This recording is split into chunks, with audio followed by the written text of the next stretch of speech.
जानकी जीवन स्मरण जय जय राम. सद्गुरुनाथ महाराज की जय. Doctor V. Kulkarni लिखित प्रेम दिवाणी मीरा.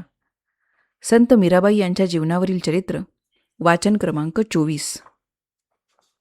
मीरा आणि चंदा दोघीही कुंजवनात गेल्या. बराच वेळा जात त्या शीतल छायेत भटकत, एखाद्या कातळावर बसत किंवा एखाद्या झाडाखाली बसत, वाळलेल्या पानांवर लोळत, झाडांवरच्या पक्ष्यांच्या आवाजाची नक्कल करीत, टाळ्या पिटत, नाचत, गात असा मजेत वेळ जाई. अर्थातच या सर्व खेळात कृष्णाची एखादी आठवण सारखी सारखी विरघळलेली असे. दोघी कुंजवनात आल्या. नेहमीप्रमाणे भटकल्या, खिदळल्या. पण अचानक अंधेरून आलं. वारं सुटलं. धूळ उडू लागली. पानं गरगर गरगर फिरत उंच उडाली. धुळीनं काही दिसेनासं झालं. वारा इतका सोसाट्याचा सुटला की झाडांच्या फांद्या करकरू लागल्या. काही फांद्या तर काडकाड आवाज करीत धाडकन जमिनीवर आदळल्या. धूळ नि अंधार यामुळं काही दिसेना. विजा चमकू लागल्या. प्रथम प्रथम लक्कन केवळ प्रकाश झोत टाकणाऱ्या व विझणाऱ्या विजा लवकरच कडकडाट करू लागल्या. विजा वेडा वाकड्या प्रकाशा झरीसारख्या दिसू लागल्या. त्यांचा कडकडाट कांठळ्या बसणारा होऊ लागला. कुठं जवळच एखाद्या झाडावर वीज कोसळे, ती तशी दूर दूर पडली असली तरी इथंच हाताच्या अंतरावर पडली असे वाटे. तिच्या कोसळण्याच्या वेळी होणाऱ्या आवाजानं धरती हादरे. साऱ्या अंगाला जणू नुसत्या आवाजानंही असा काही हादरा असे बसे की अंगातली नस नस झटकली जावी. थोड्याच वेळात पावसाचे थेंब पडू लागले. थेंब थेंब म्हणता म्हणता पावसाचा जोरदार मारा सुरू झाला. पावसाच्या धारा सडसडत पडू लागल्या. पाण्याच्या मारांचा झाडांच्या पानांवर विलक्षण आवाज होऊ लागला. आता धूळ मात्र खाली बसली. पण पावसाच्या धाराच इतक्या वेगानं कोसळत होत्या की पुढचं काही दिसेना. मीरा आणि चंदा या वादळी पावसात सापडल्या.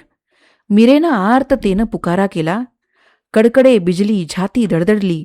घाबरले मी घाबरले, भयाने मी थरथरते, पायी बळ नुरते, मटकन खाली बसते. हरी रे, डोळ्यापुढती अंधेरी आली. दोघीही झाडाखाली उभ्या होत्या. आता त्या झाडांचा काही उपयोगही होत नव्हता. दोघीही चांगल्याच भिजल्या. केस ओले चिंब झाले. त्यातून पाणी निथळू लागलं. अंगावरची ओढणी इतकी भिजली की त्यांनी ती पिळूनच काढली. चोळी इतकी भिजली की अंगाला चिकटून बसली. घागऱ्याचा घोळ राहिलाच नाही. तोही पायांना चिटकला. थोडा वेळ ते ओले पण सुखद वाटले. मीरा म्हणाली, चंदा, बरसला बरसला, श्याम मेघ बरसला. बाई बाई भिजले ग चिंब, शहारले, रोमांचित झाले. शेव हृदयी चिपकला, श्याम मेघ बरसला, श्याम मेघ बरसला. चंदा हसली. पण थोड्याच वेळात त्यांना कापरं भरलं. त्या ओले त्यानं दरदरू लागल्या. पण पाऊस थांबल्या वाचून जाणार तरी कसं? चंदा म्हणली, मीरा, तुला वाटतं श्याममेघ बरसला? पण मला माझ्या गीताची आठवण येते. एकदा त्यानं मला असंच भिजवलं होतं. मी ओले ती होते. असे सारे कपडे अंगाला चिकटून बसले. गीता माझ्याकडं पाहतच राहिला. जणू तो स्वतःच्या डोळ्यात माझं ते रूप साठवीत होता. तो नि मी दोघंच तर होतो. मी मुळीच लाजले नाही. उलट त्याला माझं रूप आवडतं आहे हे पाहून मला फार फार आनंद झाला. चंदा थोडी थांबली. नंतर म्हणाली, त्यावेळी गीता काय म्हणाला ठाऊक आहे? म्हणाला, थंडी वाजते का? तू कापते आहेस. थांब तुला थोडी ऊब आणतो. इश, असं म्हणून चंदानं आपले ओठ निगाल नकळत पुसून काढले. तिनं हळूच विचारलं, मीरा, खरं सांग, तुला कान्हा कधी असा भेटला होता? तो देव ग. देवाला पती म्हणण्यापेक्षा पतीलाच देव म्हणणं चांगलं नाही का? असं म्हणून ती खुदखुदू हसू लागली. मीरेनं मान खाली घातली. म्हणाली, खरं आहे. माझा देवपती. पतिदेव केव्हा होणार आहे कोणास ठाऊक. पाऊस थांबला. दोघी आपल्या धर्मशाळेकडे निघाल्या. कुठेतरी कोंबडा आरवला. थोडे कावळेही अधूनमधून कावकाव करीत होते. पहाटेचा सुखद गारवा होता. मीरा लगबगीनं उठली. अंथरुणावर बसली. तिनं चंदाला 2-3 हाका मारल्या. चंदाही उठली. चंदा, चंदा, काय ग? अगं उठ उठ, तुला सांगते ऐक.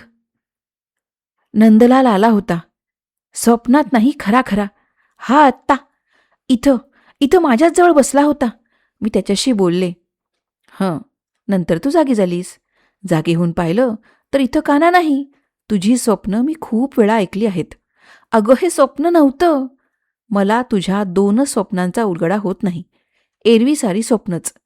स्वप्नात तू भिजली होतीस, त्यावेळी तुझे कपडे मी ओले झालेले पाहिले. स्वप्नात तुझे हात मेहंदीनं रंगले होते. दिवसा जागेपणी ती मेहंदी मी हातावर पाहिली. राणाजींनी तुला विषाचा पेला दिला. तू त्या दुधानं कृष्णाला स्नान घातलंस आणि तीर्थ म्हणून ते प्यायलीस. या काही गोष्टींचं मला आश्चर्य वाटतं. एरवी कृष्ण आला आणि बोलला, या म्हणण्यात काही अर्थ नाही. अर्थ नाही कसा? हे बघ, हे बघ, त्याने माझे हात हातात घेतले होते. त्या हातांना तुळशीचा वास येतो आहे. तू बघ, तू बघ. चंदानं मीरेच्या दोन्ही तळहातांचा वास घेतला. खरोखरच तुळशीचा वास येत होता. मग ती चूप बसली. मीरेनं म्हटलं, आता पटलं ना? आता पटलं ना तर कृष्ण आला होता? थोडा वेळच होता ग. मी म्हटलं, कृष्णा, कशाला माझ्याशी विवाह केलास? एकदा तरी आलास का? मी वेड्यासारखी रोज तुझ्यासाठी बिछाना घालून ठेवते आणि वाट पाहत बसते. कन्हैया, किती वर्ष मी अशी वाट पाहायची? पान पडते पिवळे तशी दिसू लागले आहे. कृष्णानं माझा हात हातात घेतला आणि म्हटलं, आता नको वाट पाहायला. तू द्वारकेला ये. मी तुझी वाट पाहतो आहे. आता तुझ्या भेटीची मलाच आस लागली आहे. आता तुझ्या भेटीची मलाच आस लागली आहे. मी म्हटलं, पण आता नुसतं स्वप्नात दर्शन नको. लोक मला हसतात, वेडी म्हणतात. कृष्णही हसला. म्हणाला, नाही, आता स्वप्नात कशाला? प्रत्यक्ष येतो की. द्वारकेला आलीस की मग बघशीलच तू. चंदा, चंदा, मी तुलाही विसरले नव्हते हं. मी कृष्णाला म्हटलं, देवा, देवा, चंदा माझी मैत्रीण आहे. ती किताची वाट पाहते आहे. तू मला भेटशील तसा तिलाही तिचा किता भेटू दे रे. कृष्ण हसला आणि म्हणाला, बरं, करतो विचार. मी म्हटलं, करतो विचार? तसं नाही, तिला किता भेटायलाच हवा. तीही तळमळते आहे रे, इतकी वर्ष. मग तिला तिच्या तपाचं फळ मिळू दे. तेव्हा कृष्ण म्हणाला, ठीक आहे, तुम्ही द्वारकेत तर या, मग बघू. तेव्हा चंदा तेव्हा चंदा आता आपण वृंदावन सोडायचं. चंदा थोडा वेळ काही बोलली नाही. नंतर डोळ्यात पाणी आणून म्हणाली, थोडे दिवस तरी राहूया. कशाला? येणाऱ्या जाणाऱ्या यात्रेकरूंबरोबर मी किताला निरोप दिला आहे.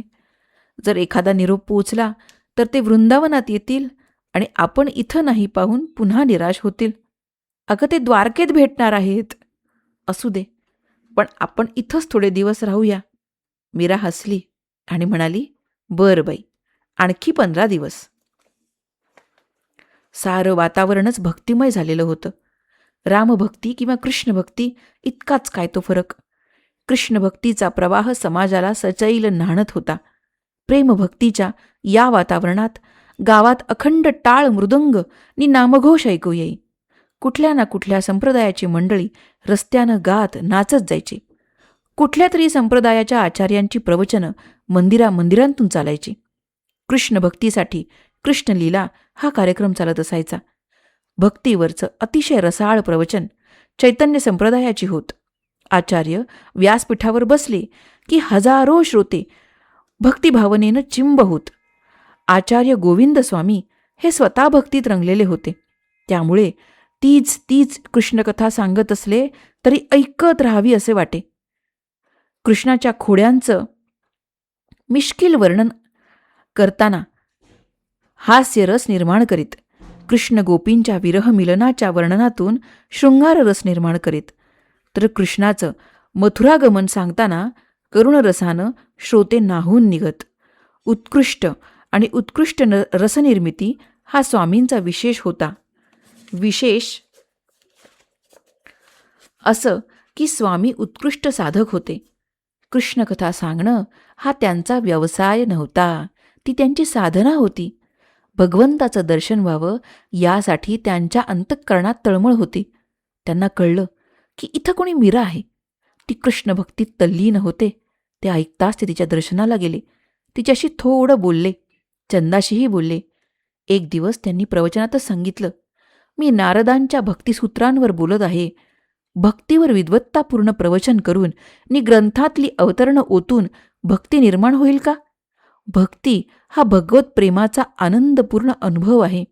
हे प्रेम संत सहवासानं निर्माण होतं किंवा भगवंताचा कृपालेश प्राप्त झाला तर निर्माण होतं. भक्ती ही ज्ञान, कर्म, योग यापेक्षा श्रेष्ठ आहे. कारण ब्रह्मर्षी नारद म्हणतात, ज्ञानाचं, कर्माचं किंवा योगाचं फळ भक्ती हेच आहे. भक्ती निर्माण झाली नाही तर ज्ञान, कर्म किंवा योग कच्चे राहिलेत, असाच त्याचा अर्थ. तेव्हा विद्वत्तेपेक्षा भक्ती महत्वाची आहे. आपले अखिल आचार भगवंताला अर्पण करणं नि भगवंताच्या स्मरणा वाचून क्षणही गेला तर परम व्याकुळ होणं हेच भक्तीचं लक्षण. जशा या व्रजातल्या गोपी भाव जागृत होणं वाटतं तितकं सोपं नाही. आपणाला कृष्ण भेटावा असं वाटत असेल तर आपण गोपी बनलं पाहिजे. नारद भक्त श्रेष्ठ असले तरी त्यांचाही भक्तीचा आदर्श या गोपीच होत्या. यथा व्रजगोपिकानाम असं सूत्र त्यांनी सांगितलं आहे. गोपी म्हणजे कांताभाव सहज होता. गोपींचे अखिल आचार कृष्णासाठीच होते. पत्नी दिवसभर जे जे काही करते त्या सर्व कर्मांमध्ये तिचं पतिस्मरण असतं तसं व्हायला हवं. मी हे सारं बोलतो आहे, तुम्हाला नाही, मी मलाच शिकवतो आहे. भक्तीचे 2-4 दवबिंदू माझ्या मुखात पडले असतील नसतील, पण या आपल्या वृंदावनात भक्तिसूत्रांची अनुभूती घेतलेली एक व्यक्ती आहे. नारद भक्तिसूत्र त्या व्यक्तीला प्रत्यक्ष पाहून घ्यावी. त्यांचं ना, त्यांचा कांताभाव, त्यांचं परमप्रेम, त्यांचं नदर्पित अखिल आचार, त्यांची परम व्याकुलता सारेच विलक्षण लोभनीय. ही व्यक्ती मला परमवंदनीय वाटते. मीरा हे त्यांचं नाव आहे. त्या राजघराण्यात जन्मलेल्या म्हणजे राजकन्या. त्यांचा विवाह झाला तोही राजघराण्यात म्हणजे त्या राणी. राजतेज त्यांच्या मुखावर आजही विलसत असतं. परंतु सत्वशीलतेच्या त्या मूर्ती आहेत. भगवंतासाठी सर्वस्वाचा त्याग करून त्या इथं आल्या आहेत. धर्मशाळेत राहतात, घोंगडीवर झोपतात. काय सांगू, व्रजगोपीप्रमाणे नव्हेत तर त्या साक्षात व्रजगोपीच आहेत. मला वाटतं राधा अशीच असेल.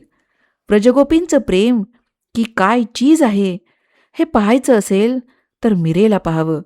आपलं भाग्य असं की आपल्याला हे दर्शन प्रत्यक्षच मिळतं आहे. मीरेचा भक्तिभावनेचा लव जरी माझ्यात उदय झाला तरी माझं जीवन सार्थ झालं असं मी म्हणेन. मीरेचं दर्शन हे राधेचं दर्शन आहे अशी माझी भावना आहे. गोविंद स्वामींच्या या प्रवचनाचा साऱ्या वृंदावनावर एवढा परिणाम झाला की मीरेचं दर्शन घ्यायला लोकांची गर्दी लोटू लागली. या गर्दीत चंदा किताचा शोध घेत होती, पण ती कंटाळली तर मीरा वैतागली. दोघींनी आता निश्चित ठरवलं की वृंदावन सोडायचं आणि द्वारकेस जायचं. धन्यवाद.